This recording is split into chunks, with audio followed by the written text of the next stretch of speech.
Have you ever asked your child how their day went, only to get a one-word answer like fine or nothing? You worry, you try again, but every attempt feels like hitting a wall. The silent wall. Why kids shut down? Children often shut down not because they don't want to talk, but because they don't feel safe enough to share. When questions feel like interrogations or reactions feel like judgment, kids protect themselves by retreating. The listening shift. What changes everything? The secret? Active listening. It's not about hearing, it's about showing that what they say matters. Instead of jumping to advice, try reflecting back what they say.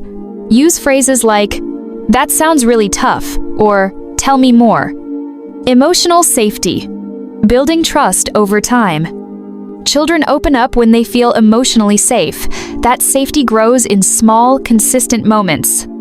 Every time you respond with empathy instead of correction, you're sending a message: you can trust me with your feelings. When to talk and when to wait. Sometimes the best time to talk is when you're not talking. Kids open up when they feel relaxed, not cornered. In the car, during bedtime, while drawing, these are golden windows for connection. The magic of presence. Be there without pushing.